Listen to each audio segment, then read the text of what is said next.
Merci à l'équipe de louange. Que Dieu vous bénisse au nom de Jésus. Amen. Et vers la fin, je vais vous inviter à revenir et on va chanter ensemble par la grâce de Dieu. Je bénis le nom de l'Éternel, celui qui nous permet ce matin ensemble de partager sa parole. Que son nom soit glorifié. Je remercie également aux responsables, le pasteur principal et les deux adjoints et l'assemblée. Que Dieu vous bénisse au nom de Jésus. Sans trop tarder, nous allons rentrer dans le message de ce matin. Avant de vous donner le thème, j'aimerais juste vous partager juste une petite réflexion. Si tu continues à faire ce que tu as l'habitude de faire, tu obtiendras toujours les mêmes résultats. Si tu veux obtenir ce que tu n'as jamais eu, commence à faire ce que tu n'as jamais fait. Car la volonté appelle l'action et l'action produit le résultat. Souviens-toi de ceci. Quand l'avancée est dure, seuls les durs avancent. Je veux dire, seuls les courageux avancent.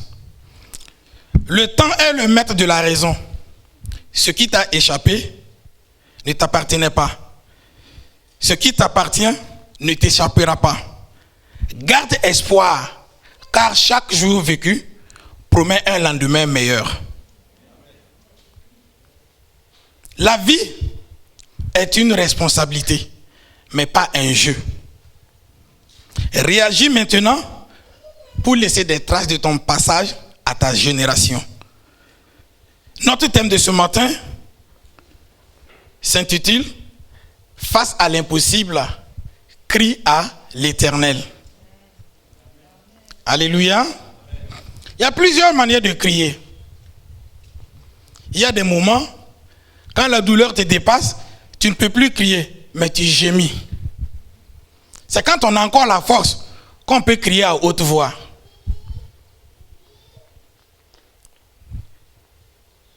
L'impossible, c'est quoi? Ce que l'humain ne peut pas faire. Face à l'impossible, crie à l'Éternel. Est-ce que tu peux regarder ton voisin dans ses yeux et lui dire, voisin, ou mon frère, ou ma soeur, face à l'impossible, crie à l'Éternel. Dis-lui. Dis encore à l'autre frère.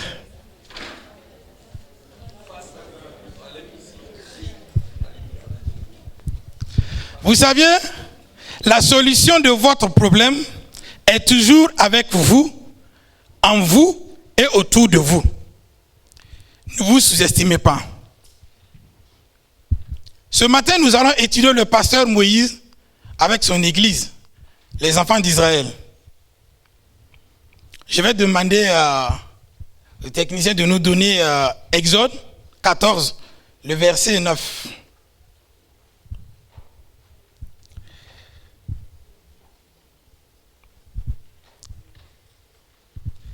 Exode 14, le verset 9.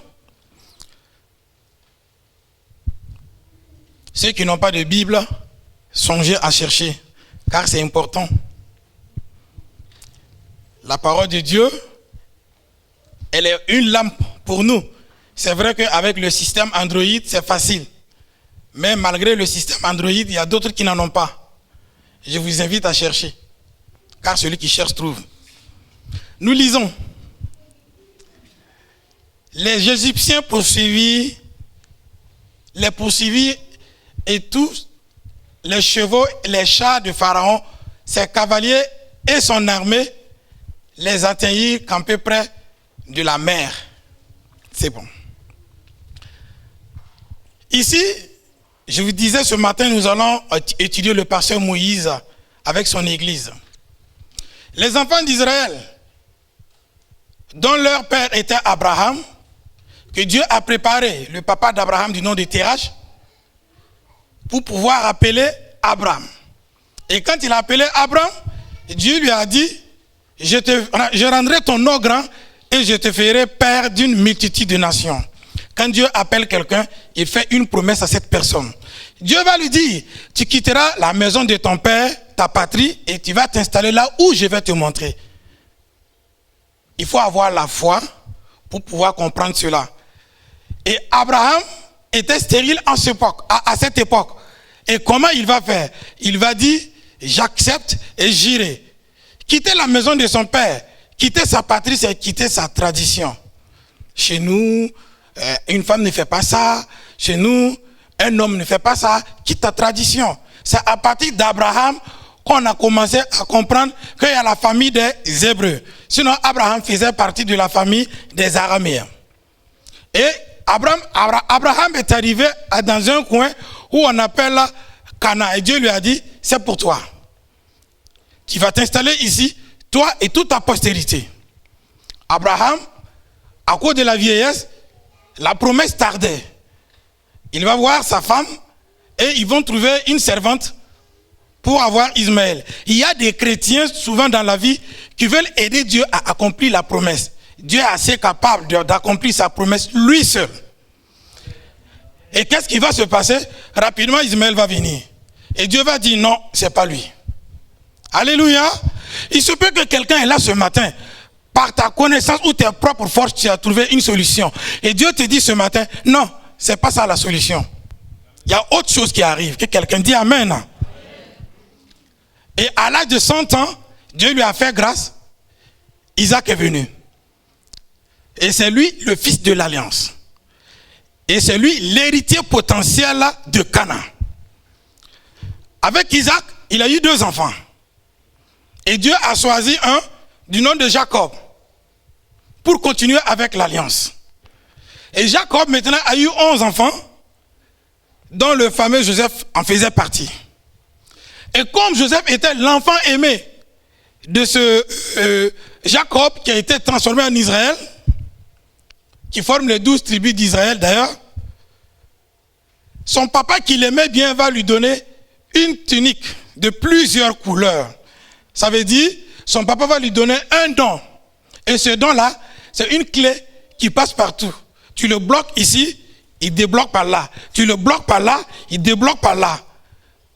Alors, c'est un jeune homme qui a été formé comme berger, mais plus tard, il sera administrateur.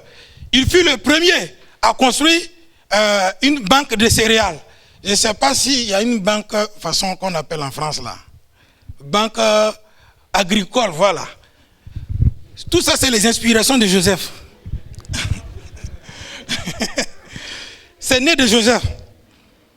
Et plus tard, il sera premier ministre. Comment tu peux comprendre quelqu'un dont sa formation était berger et plus tard, il devient premier ministre? C'est la grâce de Dieu. Que quelqu'un répète la grâce de Dieu. Et par la famine, toute la famille sera déportée en Égypte.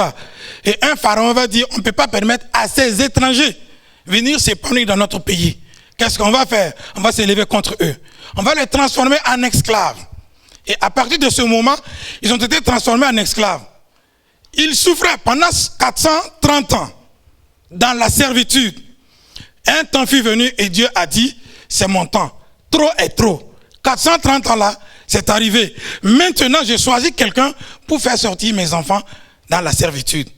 Et Dieu a vu quelqu'un qui paraît simple, qui bégait, qui n'était pas adapté, mais il va le prendre pour le positionner. Du nom de Moïse. Et Moïse, le pasteur Moïse, que vous connaissez très bien l'histoire, va commencer son ministère. Et Dieu va se révéler avec lui dans le désert. Je demande à l'Éternel de se révéler à toi, car il est important, si Dieu t'a appelé, sans la révélation, tu peux douter. Reçois cette révélation au nom de Jésus. En ce moment, il aura le courage pour affronter Pharaon. Et quand il va affronter Pharaon, Dieu va frapper Pharaon avec 10 mots, mais très sévères, en lui disant, Dieu m'a dit de dire, laisse aller mon peuple pour aller le servir. Mais Pharaon était complètement têtu. Il va dire non. Pharaon, symbole de Satan. C'est cavalier, symbole de démon. Ils vont dire non, tu ne bougeras pas d'ici. Quand tu étais dans le monde, tu étais esclave, assujetti. Mais écoute, le jour que tu lèves ta main, tu dis je donne ma vie à Christ. Le jour que tu prends l'engagement de prendre ton baptême, tu changes de camp. Tu quittes la servitude. Mais il y a quelque chose qui va attirer notre attention ce matin. Le dernier mot que Dieu va frapper les Égyptiens, c'était la mort des premiers-nés. Attention. D'ailleurs, premier-né appartient à Dieu. Mais là, premier-né là, Satan a récupéré. Heureusement que c'était les Égyptiens. Par contre, Dieu a protégé son peuple, Moïse et les enfants d'Israël. Le dernier mot fut passé et Pharaon fut touché. Il va dire, allez-y, quittez. Voilà la conversation maintenant et la transition entre la servitude et le retour à la promesse. Pendant qu'ils ont laissé la terre promise, suite à la famine, la terre promise a été habitée par d'autres personnes. Ce matin, Dieu me révèle les yeux. Ton poste, ton vrai poste là, il y a quelqu'un qui est assis dedans. Parce qu'il se peut que tu as failli et quelqu'un dans le monde spirituel l'a récupéré. Mais ce matin, tu vas le récupérer au nom de Christ Jésus. Ils vont commencer leur marche. Je dirais leur voyage. Nous sommes également en voyage sur cette terre. Ils vont marcher vers la terre promise. Et la Bible dit à partir du verset 9 que les Égyptiens les poursuivirent. Parce que Pharaon va s'asseoir et dit, je ne peux pas laisser permettre ces personnes avancer pendant que ça fait 430 ans, tes ancêtres nous ont servi. Ce n'est pas maintenant que tu vas te lever et dire que tu vas partir. Ça doit continuer. Les démons essaient de vous tenir captifs encore. Mais ce matin, je déclare la délivrance au nom de Jésus. Ils vont marcher. Et après quelque temps, Pharaon va sortir avec toute sa cavalerie. Et toutes les chars d'élite. Ils vont les poursuivre. Il y a des gens ici ce matin que leur passé veut les rattraper. Comme les enfants d'Israël. Ils viennent de quitter la servitude, l'Égypte, pour la terre promise, pour leur destinée. Mais leur passé est encore là. Attention, souvent les bêtises que nous marquons dans notre génération ou dans notre jeunesse nous rattrapent souvent dans la vieillesse. Faites attention à ce que nous faisions. Heureusement que les enfants d'Israël étaient déjà devant. Il y a un adage africain qui dit que si tu vois quelqu'un, un vieux, courir, il y a deux cas. Soit il poursuit quelque chose, soit quelque chose le poursuit. Alléluia. Si ton passé te poursuit, la solution pour toi, ce n'est pas de rester immobile. Il faut que tu avances. Dis à ton voisin, il faut que tu avances. Et pour avancer, il faut que tes pieds soient équipés. Si tu as des pieds nus, ça sera compliqué. L'équipement des pieds, c'est l'évangélisation, le témoignage. Il y a des gens qui peuvent passer toute une semaine sans dire à quelqu'un Dieu t'aime. Hier, j'étais dans une pharmacie et il y a une dame qui est venue, elle était en train de pleurer pour faire son test parce qu'elle doit voyager. J'ai dit à cette dame, ne pleure pas. Elle a dit, monsieur, pourquoi vous dites de ne pas pleurer? J'ai dit non, si je vous dis de ne pas pleurer, c'est parce que vous êtes en vie. Et tant qu'il y a la vie, il y a l'espoir. Elle me dit non, qu'au pays, je pense que ça doit être une vie, il y a des choses qui se passent et elle doit rentrer rapidement pour résoudre ses problèmes. Je lui ai simplement dit, c'est parce que madame vous avancez que vous rencontrez ces problèmes-là. Essayez de reculer, vous n'allez pas rencontrer de problème. Et la Bible et moi te dit ce matin, toi qui es chrétien, si tu marches vers ta destinée, si tu marches avec Christ, et que tu ne rencontres pas les problèmes, des situations, tu dois te poser la question, est-ce que je ne marche pas avec le diable dans la même direction? Si tu marches avec le diable dans la même direction, il t'accompagne. Mais attention, c'est à la mort. Si tu rencontres le diable, les obstacles, le vent, la tempête, c'est que Il y a quelque chose qui est de bon qui est caché juste derrière. Ils sont arrivés devant la mer Rouge pendant que la mort est derrière. Les Égyptiens arrivent. La mer Rouge est symbole d'obstacle. Mais derrière cette mer rouge-là se cache ton miracle. La Bible dit, heureux celui-là qui supporte patiemment la tentation.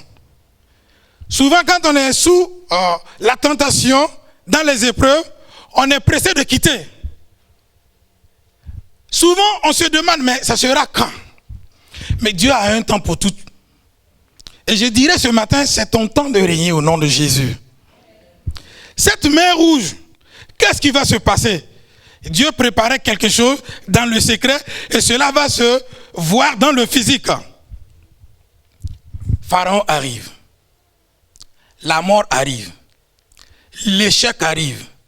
La maladie arrive. Hey, on va faire comment? Si nous continuons la lecture, les enfants d'Israël, la Bible dit que les enfants d'Israël vont crier à l'Éternel. À partir du verset 10. Pharaon approche, les enfants d'Israël levaient les yeux et voici les Égyptiens étaient en marche derrière eux. Et les enfants d'Israël eurent une grande frayeur. Ils crièrent à l'Éternel. Quand tu as peur de quelque chose, mets ta foi en exercice. En criant à l'Éternel. Seulement que, entre griffes, les enfants d'Israël avaient des yeux physiques. Et les yeux physiques vont toujours vous communiquer la peur. Les yeux physiques vont toujours vous communiquer l'échec. Les yeux physiques vont toujours vous communiquer ce que le diable, le voleur, a préparé contre vous. Mais les yeux spirituels vont vous communiquer Dieu. Ils vont vous communiquer la victoire. Ils vont vous communiquer ce qui a été réservé pour vous. Je demande à quelqu'un aujourd'hui, c'est avec quel yeux tu regardes ton problème? Les yeux physiques, ah, mon problème là, j'ai un gros problème, j'ai de gros soucis de santé, j'ai de gros soucis. Qui t'a dit que c'est pour toi? Qui t'a dit que c'est ta propriété? Arrête de regarder tes problèmes avec des yeux physiques, mais regarde-les avec des yeux spirituels. Frères et sœurs, la Bible a bien dit, regarde, lisons bien. La Bible dit que Pharaon les poursuivit. Ça veut dire qu'ils étaient déjà devant.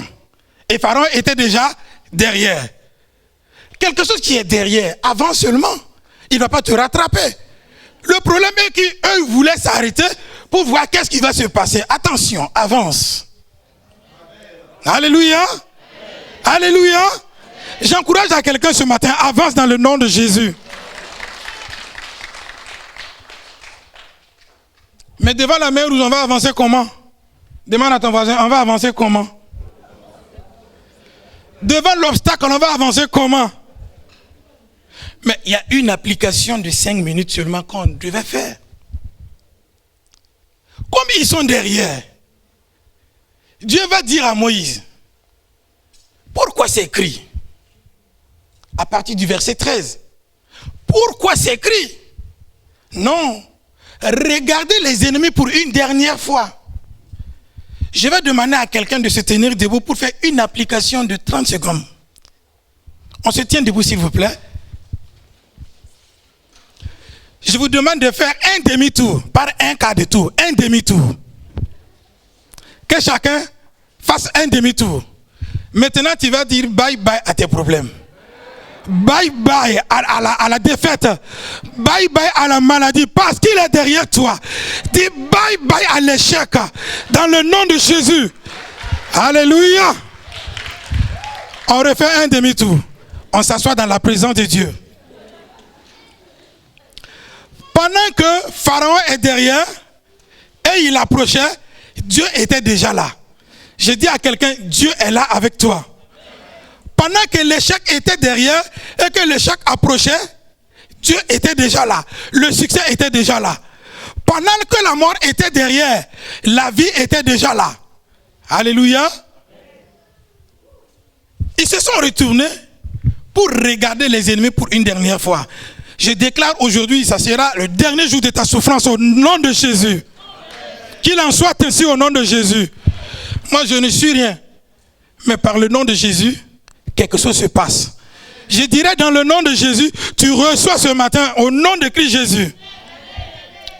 Bien-aimé dans le Seigneur, même si tu vis un malheur éternel, que tu as essayé de résoudre sans solution, ce matin je viens avec une bonne nouvelle te dire, c'est le dernier jour de ton malheur.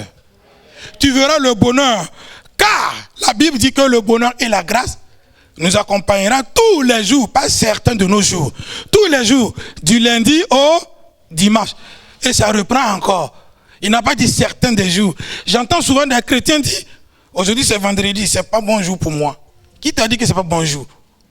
Le problème des Israélites ici est que quand la mer Rouge, la frayeur avec l'arrivée de Pharaon les a communiqués, ils vont commencer à exprimer. Attention, quand la frayeur te prend, ne l'exprime pas. Dis à ton voisin, quand la frayeur te prend, ne l'exprime pas. Dis à l'autre voisin, quand la frayeur te prend, ne l'exprime pas. Un jour, j'étais allé rendre visite à quelqu'un qui était hospitalisé. Il a fait une crise d'hypertension. Et j'entendais les témoignages des gens qui venaient dire, ah, la tension là, c'est pas une bonne maladie. Ah, il y a un de nos parents qui est mort avec cette maladie-là. Et je lui ai dit, écoute, mais celui qui est couché là, il n'est pas comme ton parent. Il ne va pas mourir de cette maladie. Je refuse. On n'est pas pareil. Tu es unique, tu es original. Tu n'es pas la copie de quelqu'un. Alléluia. Prépare-toi. Car il y a des choses qui sont cachées devant. Alléluia. Souvent dans la vie, on se pose la question, mais pourquoi ce problème arrive? Mais pourquoi cet obstacle? Pourtant, tu ne dois pas te poser pourquoi cet obstacle, pourquoi cet empêchement, pourquoi cette barrière. Non, pose-toi comment cet obstacle s'est présenté devant moi. Parce que Dieu a un but par rapport à cet obstacle. Il y a une fille de 12 ans qui est allée voir un pasteur pour demander à ce pasteur, pasteur, d'où va venir mon mari? Prenons exemple. Si elle va se marier, si elle doit se marier à 25 ans, elle a 13 ans de stress. Et Jésus dit, ne vous y inquiétez pas de lendemain dans Matthieu 6, 34. À chaque jour suffit sa peine. Mais tu vis bien déjà aujourd'hui. Rends grâce à Dieu et avance. Demain, c'est déjà garanti, c'est déjà rassuré que tu vas encore voir demain. Alléluia. Amen. Ne t'inquiète pas face à l'obstacle. Voilà pourquoi l'ange de l'Éternel a dit, montagne, qui es-tu devant Zorobabel? Tu seras aplani. Il y a des gens, s'ils veulent avancer, ils rencontrent toujours des obstacles. Je pose la question à cet obstacle aujourd'hui. Qui es-tu, montagne? Qui es-tu, mer rouge? Pour empêcher l'enfant de Dieu, le choisi de Dieu, l'élu de Dieu, d'aller à la destination. Qui es-tu? Tu seras dégagé. Et Jésus va nous dire, si nous avons la foi comme un grain de moutarde, nous dirons à cette montagne, jette-toi à la mer et elle s'en ira. Il y a un chrétien qui avait compris ça. Il y a une montagne qu'on appelle Namatanga.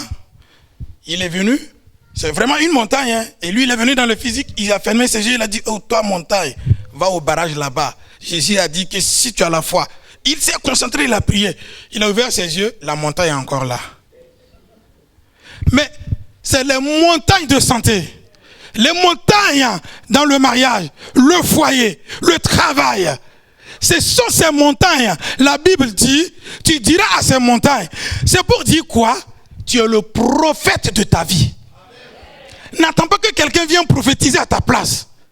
Prophétise pour ta vie. Quand tu dis des choses pour ta vie, cela s'accomplit.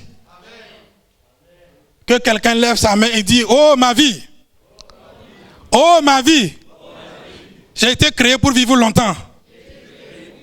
À bon entendeur, salut. Amen. Je ne dois pas mourir jeune. Je refuse de mourir jeune. Tu as été créé pour vivre longtemps. Ils vont exprimer la frayeur. La Bible nous dit dans Proverbe 18, le verset 21, la vie et la mort sont au pouvoir de la langue. Il y a des gens déjà qui expriment l'échec avant l'échec. Mais c'est toi qui as préparé ton échec. Qu'est-ce qui prouve que ça sera l'échec? Non, les problèmes, c'est des mauvais visiteurs. Ils vont passer. Ne l'exprime pas. N'exprime pas ta frayeur. Face à l'impossible, fais ton possible. Seulement qui est de crier à l'Éternel. Et Dieu va dire à Moïse, tends seulement la verge. La verge, c'est l'autorité. Devant la mer rouge, et la mer va se séparer. La Bible dit que les enfants d'Israël vont passer. À partir du verset 14, Dieu dira, le combat m'appartient. Vous gardez le silence. Quand un chrétien a un problème, il est agité. Il parle, il bourdonne, il murmure. Attention, c'est du français. Murmure. Non seulement il y a un obstacle devant toi et tu murmures. Tu construis deux murs, double mur devant toi. Alléluia. Au lieu de murmurer, crie à l'Éternel. C'est la solution. Toi qui es en train de m'écouter, tu es en train de rentrer dans une nouvelle ère de ta vie. Est-ce que tu peux me répondre Amen plus fort? Amen. Nous sommes tous venus ce matin arracher notre miracle. Alléluia. Dieu va dire à Moïse, maintenant que la mer s'est séparée, homme de percée, marche. Et Moïse va marcher au milieu de la mer ou à terre sec. Il marche. Là, c'est construit comme un mur. Là, c'est construit comme un mur, mais c'est de l'eau. Ça ne coule pas. Ils vont traverser. Ça, c'est une application de l'Ancien Testament. Jésus aussi, il a séparé les Jourdains. Élie, il en a fait pareil. Élisée, il en a fait pareil. Ça veut dire dans l'Ancien Testament, quand il y a des problèmes comme ça, il faut essayer de les séparer pour traverser.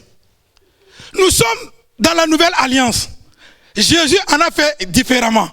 Il a dit à ses disciples, allez-y. Moi, je vais rester sur la montagne pour prier. Mais quant à lui, il ne va pas séparer l'eau, mais il va marcher sur l'eau. Ce matin, je déclare que tu marches sur tes problèmes. Ce matin, je déclare que tu marches sur la stérilité. Ce matin, je déclare que tu marches sur le chaka.